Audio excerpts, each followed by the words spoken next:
কি পরিমাণ প্যারায় আছি বলা যাবে না ভাই। বিয়ে শাদী যারা করেন নাই তারা ভালোই আছেন, আর আমরা যারা করছি তারা মাইন্ড কাট চিপাই আছি। মাইন্ড কাট চিপাই বলতে তো বুঝেনি ভাই। অফিসে যাবো সকাল সকাল সকাল সকাল অফিস থেকে আমার অফিসে আসার সময় আমাকে বলে দিছে যে কচু নিয়ে আসতে। যাই হোক, অফিস থেকে লাঞ্চের জন্য বেরোলাম লাঞ্চ টাইমে।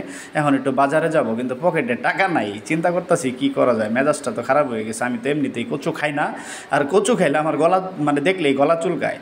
যাই হোক, এখন একটা দোকানে যাবো, বিকাশে কয়টা টাকা আছে, টাকাটা বের করুন, চলেন দেখি দোকানে যাই। দোকানে আসলাম, ভাইয়ের সালাম দিলাম, দেখাইতেছি ভাই কোনটা বিকাশ নাম্বার, এটা? হ্যাঁ এটা।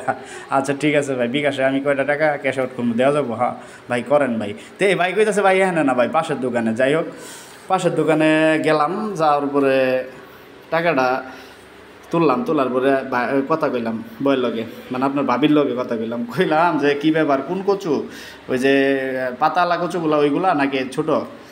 পরে বললো যে ছোট কচু। যাই হোক, কচু নেওয়ার জন্য বাজার দিকে আস্তে আস্তে রওনা দিলাম। কচুর কথা শুনে এমনি 2 দিন থেকে আমারে বলতেছে, তারপরে আমি কানে শুনেও না শোনার বান।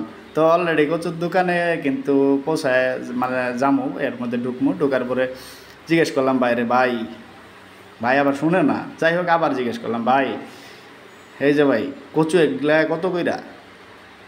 ঠিক আছে ভাই বলতেছে কচু এটা 50 টাকা কেজি। তো যাই হোক, কচু ভাই আমার এমনি তো শরীর চুলকাইতেছে দেখে, আর গলা চুলকাইতেছে। যাই হোক, ভাই কইলো 50 টাকা কেজি। আমি বললাম দেন ভাই 1 কেজি নিয়ে যাই বাসার জন্য, আপনার ভাবি খাবো। তো এত কম? আমি বললাম ভাই ঠিক আছে চলবো। তো তারপরে গেলাম মাছের বাজারে। মাছের বাজারে যাওয়ার পরে দেখি মানে এইখানে মিন্নি মাছ বলতে তো আপনারা বুঝবেন না। মিন্নি মাছ হচ্ছে আপনার পাঙ্কাশ মাছ। এইটা আমার মেয়েটা খুব পছন্দ করে, এটারে মিন্নি মাছ বলে। মাছ টাছ বাজার টাজার কইরা এখন বাসার দিকে রওনা হইলাম। আর ভাবতাছি হাই রে কচু, তুই আমার কপালটা খাইলি রে ভাই।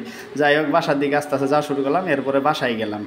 হ্যাঁ, বাসায় যায় পৌঁছাইলাম। বাসায় যায় পৌঁছানোর পরে বাজারগুলো চেক করলাম, আসলে কী কী আছে কী কী নাই, একটু বেশি বেশি নিয়ে আসছি। আচ্ছা যাই হোক, তো এরপরে তো মেয়ে মানুষ বুঝেনি। যাই হোক, মেয়েটারে এরপরে কাছে ডাক দিলাম, দেওয়ার পরে এখন খাইমে তো আমি অস্থির অবস্থা। যাই হোক, চেহারার অবস্থা খারাপ। মেয়েটারে ডাক দিয়ে দেখাইতেছি যে তোমার জন্য আসো, এদিকে আসো। যাই হোক, এটা কী? পরে হাত দিয়ে দিলাম চকলেটটা দেওয়ার পরে তো খুশি, যাই হেব্বি খুশি।